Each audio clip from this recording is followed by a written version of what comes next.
Pertama kita melihat dulu perjalanan politik Pak Jokowi dan perjalanan Pak Jokowi dengan PDIP. Jadi kalau kita melihat perjalanan Pak Jokowi, tentu dimulai dari Pak Jokowi sejak diusung oleh PDIP dan partai lainnya menjadi wali kota Solo. Ya, itu 2006.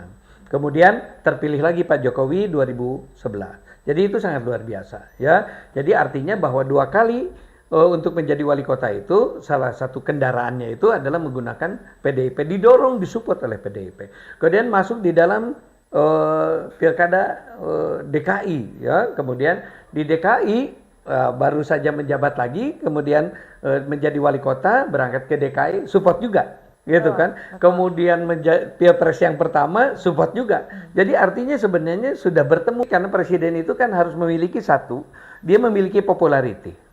Yang kedua memiliki electability. Yang ketiga kompetensi. Yang kelima adalah politika strategi. Yang keenam adalah budget. Politika budget. Nah, untuk yang tiga hal, Pak Jokowi popularitasnya tinggi, luar biasa. Ya, yang kedua elektabilitasnya tinggi dengan segala karakternya Pak Jokowi. Yang ketiga ini yang luar biasa, supporting party. Siapa yang supporting party paling besar? Ya, PDIP. Jadi, apakah ini hanya PDIP saja yang berkepentingan? Tidak. Pak Jokowi di satu sisi berkepentingan, PDIP berkepentingan. Karena ketika misalkan mengusung Pak Jokowi, maka nama PDIP-nya menjadi naik.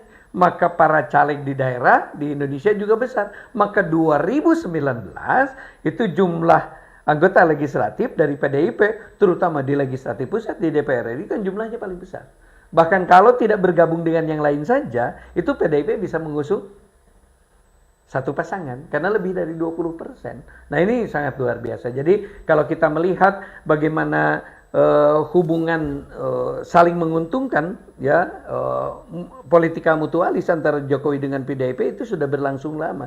Kalau kita lihat mulai dari tahun 2006 sampai 2023 sebelum Pilpres ini, itu artinya sudah berjalan kurang lebih sekitar 17 tahun. Itu bukan waktu yang sebentar. Tapi apakah dinamikanya kelihatan akan terjadi perpecahan atau akan terjadi pisah? Sebenarnya itu kan dari awal semenjak pemerintahan Pak Jokowi 2019 sudah kelihatan.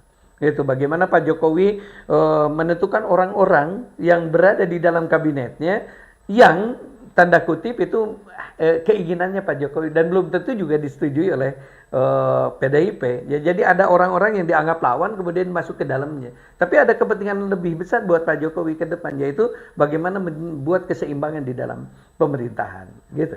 Ya. Mengenai tentang perekonomian Indonesia, ini berpengaruh atau tidak, Pak?